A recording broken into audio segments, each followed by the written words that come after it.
You know, kids can be so cruel, can't they?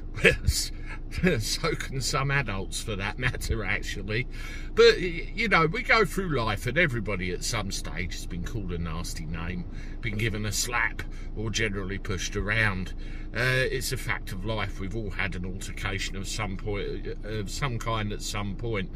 But when it gets out of hand, there's a name for it: bullying.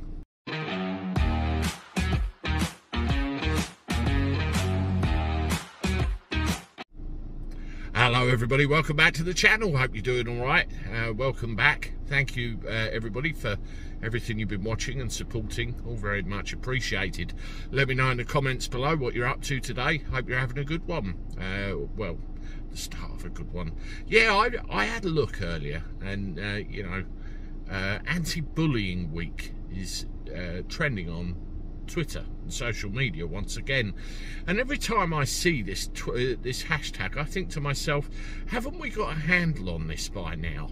You know, I said in the introduction to this video, with bullying, we've all been subject to something at some point in our lives, but what I want to concentrate really on is bullying in schools. Why is it still a thing? Why does it still go on? I was bullied at school. In the juniors, I was bullied for years by this one boy turned all my friends against me, isolated me, used to hit me and called me names and made me feel very, very low, and I didn't even want to go to school. And then one day he came up, this was towards the end of actually leaving school, we were getting near that point, and I snapped. I grabbed hold of the biggest clump of his hair I could, and I ran my knee straight into his face. And do you know what he did? He stopped bullying me. Well, that's not strictly true. He tried it on once more, and then I repeated the process, and then he stopped bullying me. And then after that point, I just got called the odd name here and there through secondary school like anyone does, and it wasn't that bad. The point is, bullies have to be stood up to. I don't condone violence, of course I don't, but they only understand one thing. Later on in life, I suppose it made me a little bit insecure and a little bit timid at first, but I realised you have to stand up for yourself, otherwise you will get walked all over in this world. Now, as an adult, if I feel like I'm being pushed around, or a member of my family or a friend is, I take so much, and then I suppose that's because I can't tolerate that kind of behaviour from anybody.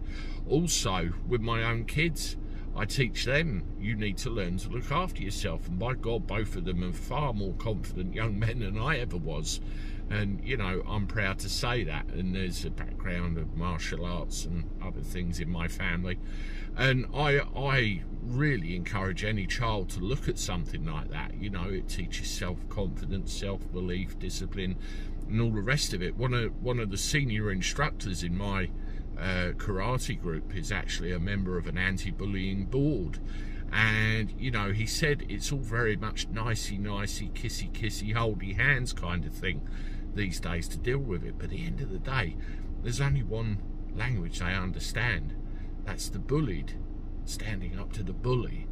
I don't know what you think of this, but it's about time that this was dealt with properly and totally. Let me know what you think in the comments below. Were you bullied as a child? Have you experienced any of this intimidation or anything like that? Let's compare notes, and I'll see you when I do. Toodaloo.